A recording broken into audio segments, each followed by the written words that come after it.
soal teori tapi nanti kaitannya dengan soal perhitungan. Kenapa? Karena soal waris kan saya sudah katakan akan diawali dengan paparan suatu peristiwa hukum atau kasus yang di situ nanti ada kematian, kemudian ada ahli waris yang berhak, kemudian mungkin ada anak luar kawin yang menjadi ahli waris, ada wasiat di situ. Nah, sehingga pada saat nanti menjawab apakah terjadi proses pewarisan, pertama kali yang dilihat adalah apakah dalam kasus yang saya paparkan di soal itu ada orang yang meninggal, ada pewaris, itu kan unsur utama. Yang kedua, apakah ada harta warisan yang bisa dibagi? Harta warisan bisa dibagi di dalam KUH Perdata itu adalah harta warisan yang sudah dinominalkan dengan rupiah. Dan yang ketiga, ada ahli waris yang berhak. Dari cerita itu dilihat ada ahli waris yang berhak apa tidak, masih ada atau tidak, ya. Apakah harta yang ditinggalkan bisa dibagi atau tidak? Itu soal warisan. Itu soal pembuka, ya. Kemudian yang kedua, jangan lupa tentang syarat-syarat ahli waris. Ini penting untuk menjawab soal perhitungan.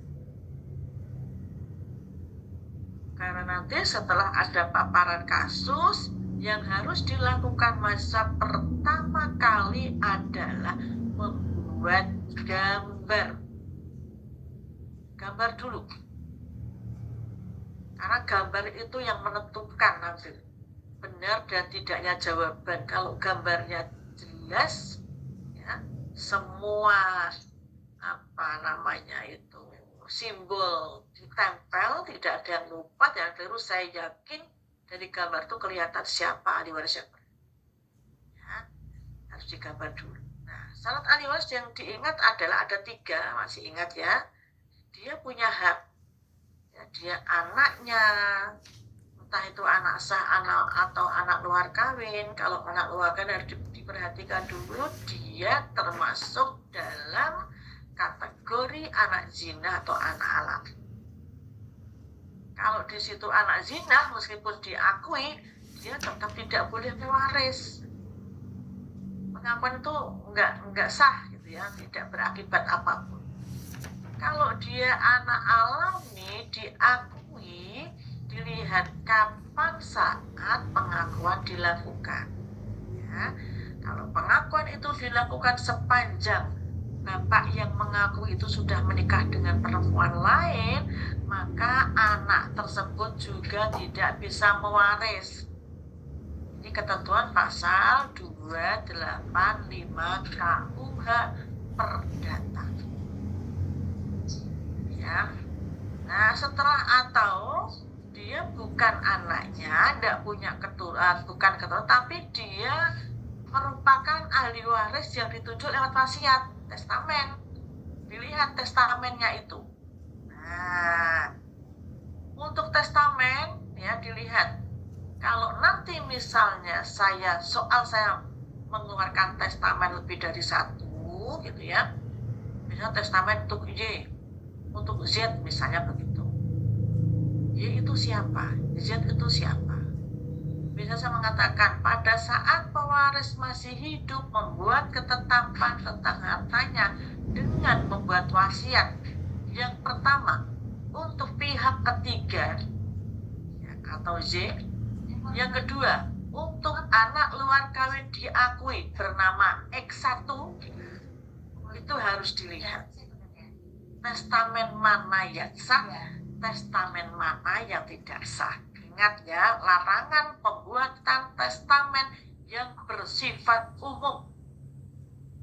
Nah, digarisbawahi, larangan testamen bersifat umum. Jadi ada orang tertentu yang tidak boleh menerima keuntungan melalui testamen atau wasiat. 1, yang sering saya keluarkan ya, istri dalam perkawinan kedua itu tidak boleh mendapat wasiat. Kenapa?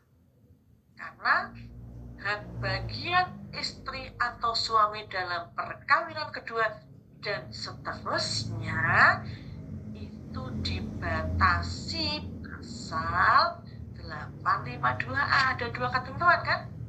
Tidak boleh lebih besar atau sama dengan bagian terkecil anak, dan yang kedua tidak boleh lebih besar dari 1/4 bagian harta warisan.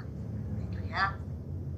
Yang kedua, larangan itu yang sering saya keluarkan adalah tidak diperbolehkannya wasiat untuk keuntungan dari anak luar kawin diakui ya.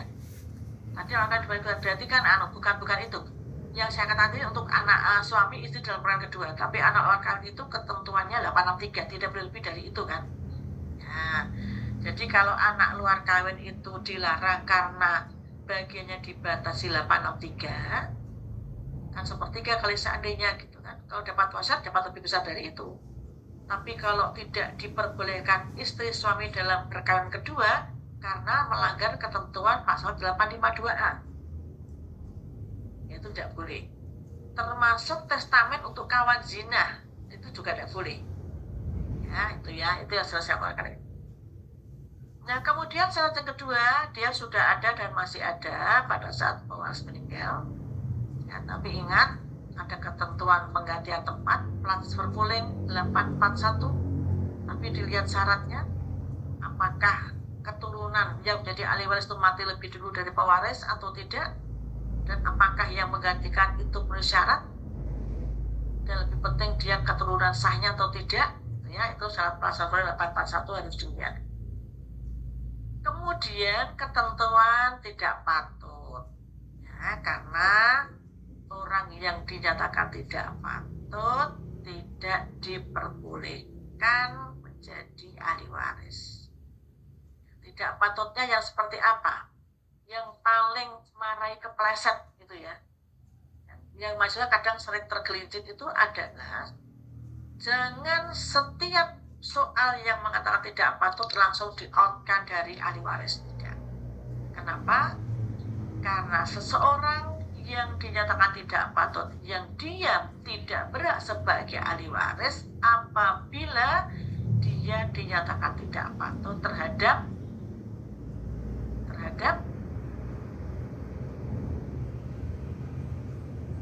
dia mencoba membunuh atau membunuh terhadap pewaris. Ya. Jadi hati-hati, kalau yang ditanyakan siapakah ahli waris P, tetapi ada salah satu ahli waris yang membunuh atau mencoba membunuh terhadap Q atau B atau C, berarti dia terhadap P tetap patut, dia tetap ahli waris. Ya. Kemudian rambu berikutnya, kalau misalnya ada ahli waris yang dinyatakan tidak patut karena mencoba membunuh pewaris, ya, tetapi setahun atau 2 tahun kemudian meninggal dunia, dia punya keturunan, maka keturunan tetap menggantikan tempat. Ya, yang penting mati lebih dulu, sudah mati. Kalau tidak patut masih hidup, ya berarti tidak menggantikan tempat. Tapi kalau yang dinyatakan tidak patut itu mati lebih dulu dari pewaris, maka keturunannya tetap menggantikan tempat. Ya. Tidak patut menolak, kalau menolak tidak ada penggantian tempat. Ya. Kemudian pasal 831 itu masih ingat tentang mati bersama, di situ tidak ada penggantian tempat. 841 tadi pasal pooling, 852 sudah. Ya. Kemudian anak luar kawin, bagaimana cara pengakuannya, akibatnya apa, bagaimana kedudukan anak luar kawin dalam pewarisan kaitannya dengan ahli waris sah yang lain. Apa persamaan dan perbedaannya? Persamanya adalah sama-sama mempunyai hak sebagai ahli waris. Hak di sini hak saising, hak menuntut warisan, hak untuk menggugat, kan gitu ya. Bedanya apa? Bedanya adalah yang membedakan itu besarnya hak bagian. Bahwa besarnya hak bagian seorang anak luar kawin diakui itu tergantung pada golongan berapa yang mewaris bersama dia, gitu kan? Haknya nggak sama, punya hak sebagai ahli waris sama, tetapi besarnya hak bagian kan berbeda. Karena besarnya anak luar kawin itu tidak sama dengan ahli waris yang lain. Tergantung pada golongan berapa yang mewaris bersama dia. Pasal 863 itu kan ada, kalau bersama golongan 1 berapa, golongan 2 berapa, gitu. Itu bedanya di situ. Oh, izin pasal 483 ya, Bu? Untuk anak luar kawin. Pasal 863. Oh, 863. Makasih, Bu. Ya, 863. Oke, ya. Kemudian kita masuk ke wasiat. Persamaan dan perbedaan antara F-styling, wasiat pengangkatan waris, dengan ahli waris ab intestatum. Masih ingat ya, persamaannya adalah apa?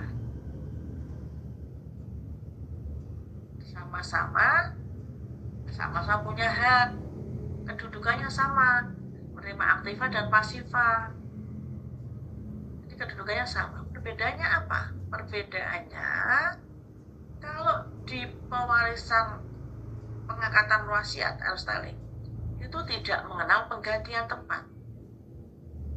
Tapi pada ahli waris ab intestatum itu hampir di setiap golongan bisa terjadi penggantian tempat. Kalau F-styling tidak mengenal. Begitu orang diangkat sebagai ahli waris melalui wasiat, meninggal ya sudah. Aku hapus, tidak ada penggantian tempat untuk itu. Tapi ahli waris ab intestatum kan ada penggantian tempat. Kemudian tentang pasal 913, tentang apa itu? Legitim force. Apa itu legitim force? Syaratnya apa? Seorang ahli waris dapat menuntut legitim force. Seorang legitimaris bisa kehilangan hak legitimnya kalau ada alasan-alasan tertentu, seperti 1, dia menolak, dinyatakan tidak patut, ya, menolak. Kemudian dia tidak melawan suatu ketetapan testamen yang melanggar LP. Dia diam saja.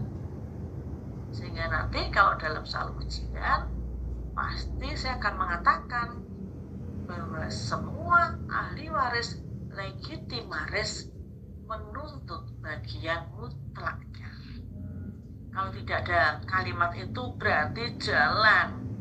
Harus dilanggar Bapak paham tidak jalan, nggak perlu kontrol LP karena tidak menuntut. Tapi kalau menuntut harus dihitung dulu melanggar apa tidak. Ya, kemudian incourting. Apa itu incourting? Pemotongan. Kapan dilakukan incourting? Tujuannya apa dilakukan incourting? Nah, itu saja sih soalnya di sekitaran itu. Kalau panjenengan paham itu, saya yakin bisa mengerjakan soal dengan baik, ya. Ini sekarang kita perjanjian kesepakatan tanpa ada unsur paksaan, kan gitu ya. Saat saja perjanjian 1320 kita terapkan. Nah, janji untuk nanti ujiannya modelnya piye kan. Kalau jelas daring, yang jelas online. Waktu tetap dibatasi maksimal. Nanti ada sosialisasi kapan Mas Rifki, Pak Rufi? Sosialisasi UAS sekitar, kita ujian tanggal berapa sih? 28. Sebelum 28 nanti ada sosialisasi sekitar tanggal 20-an.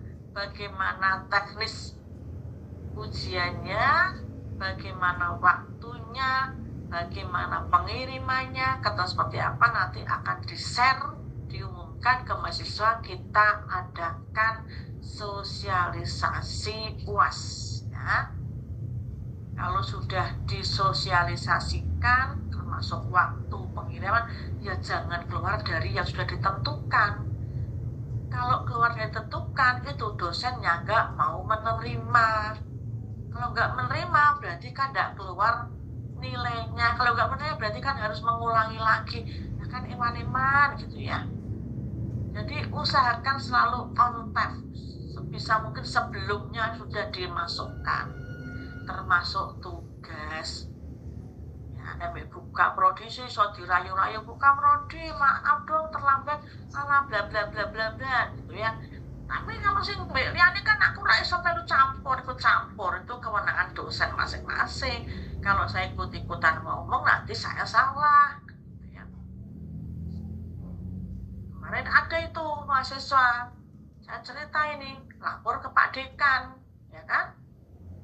Bukan mahasiswanya sih, kakaknya ya kenal Pak Dekan, telepon lah Pak Dekan, di situ ada Pusek Prodi, ada Bu Dr. Anitya situ yang mendengarkan, katanya komplain, ada tapi nggak di semester 2 sih, nggak semester 2 gitu ya, nggak semester 2 nggak ada yang komplain kok, baik-baik semua ya kan, komplain katanya nilainya jelek, gitu ya. Pak Dekan tanya mata kuliah apa, waduh nggak kok jawabnya yang ngajar buka prodi, mateng toh saya ini, ya kan?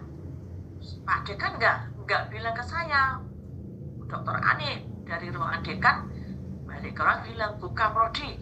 Tadi ada yang laporan kakaknya katanya adiknya kalau di MKN nilainya jelek. Pak Dekan tanya siapa yang ngajar? Si kakaknya bilang itu mata kuliahnya buka prodi MKN, lah berarti kan saya. Dan saya konfirmasi, ya, saya telepon Pak Deka, Prof, siapa yang laporan mahasiswa itu bahwa dia jelek mata kuliah saya? Nanti saya WA, saya di WA, cret, namanya keluar. Ini, nah itu ya, ada tidak hanya saya, ada 3 mata kuliah, sekitar 3 mata kuliah. Itu WA dari kakaknya, tulisannya bukan tidak jelek, tetapi tidak keluar nilai. Saya langsung, Pak Dekan, saya telepon Pak Dekan, ini sih bukan nilai jelek, tapi tidak keluar nilai. Kalau tidak keluar nilai berarti dia nggak kerjakan UAS, nggak kerja tugas. Nah, kan begitu ya. Tadinya Pak Dekan WA, kalau jelek suruh buat tugas saja. Masalahnya bukan jelek, tapi tidak keluar nilai. Berarti dia tidak ikut ujian, tidak mengumpulkan ujian, atau tidak buat tugas. Nah, kan tidak keluar nilai. Karena komplain tidak memenuhi syarat.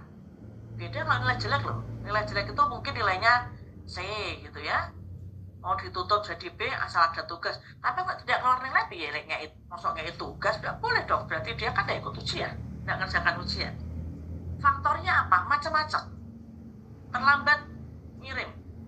Nah, jadi sudah saatnya dikirim ke dosen penguji, barangnya belum datang itu, ya, nggak sampai. Setelah dikirim 2 hari kemudian kerjanya baru datang. Nah ya wes ra iso disusul ke dosennya ya bengak-bengok no, misalnya begitu kan. Jadi itu. Jadi makanya sosialisasi itu pasti kami lakukan di setiap semester menjelang UAS. Tujuannya apa? Ben ora anu kejadian-kejadian semacam itu loh. Nek ngono terus laporannya nang dekan, laporannya nang rektor. Untung kita punya data kan gitu ya. Nggak bisa lah. Kalau kemudian tidak keluar nilai itu beda dengan nilai jelek kan? Nilai jelek itu berarti dia ikut ujian, mengerjakan tugas tapi nilai nggak maksimal. Itu bisa kita top dengan misalnya nih Bu Sari, Prof, nilai saya waris kok C, Prof. Saya lihat, oh ya sudah gini toh Bu Sari, daripada mulai sudahlah Bu Sari tak kasih tugas lagi dikerjakan. Kalau api ya tak tutup dengan itu. Tapi kok tidak keluar nilai itu biaya jajal. Itu kan berarti tidak ikut ujian kan? Nah, beda ya. Nah, itu. Jadi kami itu tidak anti kritik, enggak sama sekali. Silahkan mengkritik demi kebaikan bersama itu kan boleh. Melaporkan boleh kan gitu ya. Dilapor saya enggak, laporkan boleh dilaporkan silahkan. Tapi kan saya juga punya data kan gitu kan. Artinya saya bisa mengklarifikasi gitu ya. Jadi foto enak gitu. Gitu ya. Oke. Tapi panjenengan semua jangan takut ya. Artinya kalau ada hal yang memang tidak berkenan, tidak sesuai dengan dosen mengaku, silakan bilang ke kami karena ini untuk perbaikan. jangan didiamkan. Kalau ada hal yang kurang pas, jangan diam, tapi panjenengan boleh memberi masukan. Masukan ini bukan berarti untuk menjatuhkan, enggak, tetapi untuk kebaikan bersama. Misalnya saya bilang, Mbak Yesi ojo malas-malas toh, nek diajak kegiatan itu kan boleh-boleh saja, bukan artinya, tapi kan hanya mari kita sama-sama, gitu ya. Jadi biar kami juga bisa optimal dalam hal pelayanan, dalam hal pemberian proses belajar mengajar. Jadi kalau nanti dari pihak akademik mengiring link ke mahasiswa untuk memberi penilaian tentang prodi, entah itu pelayanan akademik, entah itu masukan dosen pengajar, jangan ragu. Sing elek doneke elek, sing apik doneke apik. Nek elek tutupi, yo kapan kita tahu? Kapan kita ngerti ada yang kurang baik kan gitu kan? Nah, jadi kepedulian mahasiswa, kejujuran mahasiswa itu perlu untuk prodi biar prodi semakin baik. Mencoba neke baik lo ya. Ono sing dosen yang ngene tak mugret. Malah kan kita nggak tahu. Kalau gitu nanti kita bisa rapat bareng gitu kan. Dan saya tidak akan menyebut kritikan dari enggak. Itu kan sifatnya evaluasi saja. Dimanapun tempatnya, kalau ingin baik ya harus begitu, kita harus terbuka dan fair, jadi tidak anti kritik gitu ya semuanya ya, Mbak Sani atau siapapun lah yang datang di sini ya. Saya nyebutnya saya tak apal-apal gini gitu, Pak Richard ya, Pak Roja Ya Bu, takutnya izin Bu. nilainya Prof. Bu, tanya Bu, kira-kira Ya. waktu ujiannya kan ada satu mata kuliah kayaknya sepertinya ada 3 dosen.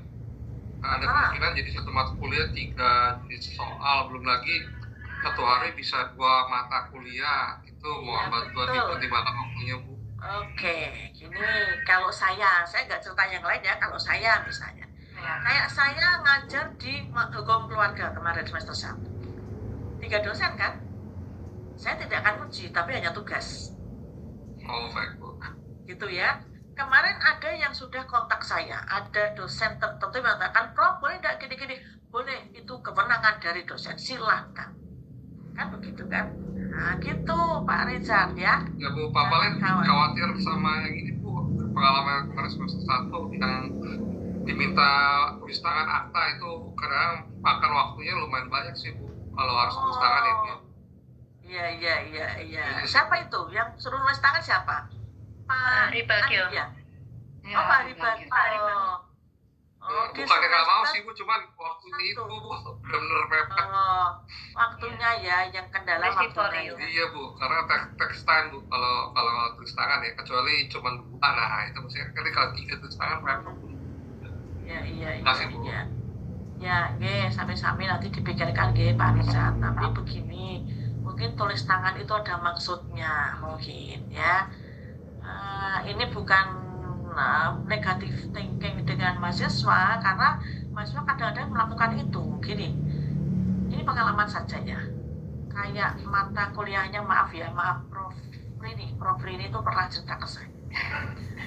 Beliau memberi tugas makalah apa, teori hukum atau apa ya. Itu tunjukkan ke saya. Prof, ini loh Prof, mahasiswa MKN kok kayak gini. Kenapa Prof? Ini masa pekerjaan 3 mahasiswa sama plek. Nah, itu saya nggak iso ngeloni mahasiswa nek segitu. Kan diketekan itu? Kan 3 mahasiswa nih sama persis plek, ini loh, coba di persa nih. Saya lihat satu-satu. Aduh iya. Ya sudah toh Prof, kembalikan saja, suruh perbaiki. Kan gitu kan? Saya kan soalnya seperti itu. Nah, itulah terkadang mahasiswa itu dikembalikan nggak balik. Mungkin itu yang salah satunya tidak keluar nilai itu seperti itu.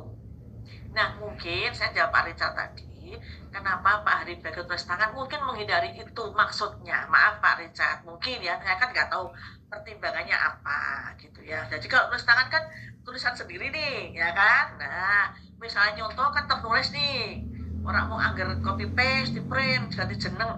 Kadang ada seperti itu ya, nggak tutup mata kita. Ada mau dari S1, S2, MIH, MKN, S3 nih, kayak terus kadang orang mau ganti jeneng itu ada, yang seperti itu tuh ada gitu ya. Nah jadi itu Pak Richard ya. Tapi kalau memang seperti itu memang kami maklum ya, artinya kalau masa berkeluh kesah kesel ya nulis tangan akta kayak mono, apalagi dosen 3 membuat soal ujian semua 3, kuliah ujiannya 2 mata kuliah, nah itu kudu dileboknya maksimal jam 12 malam semua gitu ya Pak Richard ya. Ya. Jadi keteteran gitu ya. Ya, keteteran Bu. Ngetiknya juga pegel. Ya, oke, nanti akan kita evaluasi ya, tapi sementara itu dijalani dulu saja ya. Oke, nanti kita sambil evaluasi, sambil nanti kita pikirkan enaknya seperti apa modelnya gitu, Ge. Baik, kita lanjut ke kisi-kisi ya. Untuk soal perhitungan sekarang, monggo maunya seperti apa? Maunya seperti apa? Mau ada inkorting atau tidak? Itu yang pertama. Yang kedua, harta panjenengan ngitung atau saya tetapkan 3 lantai nempleke. Ini kesepakatan saja. Kalau mengendaki seperti apa dan surat terbitnya itu saya akan turuti. Ini semata-mata biar panjenengan tidak terlalu rumit, tidak sulit, dan tapi konsekuensinya saya nggak mau tekan gone langsung ngerjake lo ya, karena kan minta sendiri kayak gitu. Inkorting atau tidak? Kemarin sih Bu Sani ya kemarin usul ya. Iya Bu, nggak usah pakai inkorting. Oke. Sudah lemah matematikanya. Sudah bapak wis tua-tua jadi inkorting. Masalah lemah matematikanya jelimetnya itu loh Pak Rojo. Satu, berarti nggak pakai inkorting. Kita tulis Pak, tidak inkorting soalnya ya. Oke, berarti tidak inkorting. Terus hartanya budal sekadang, hartanya mau ngitung perjanjian kawin atau tidak perjanjian kawin itu mau menghitung atau langsung siap template-nya hartanya sekian. Tempel aja.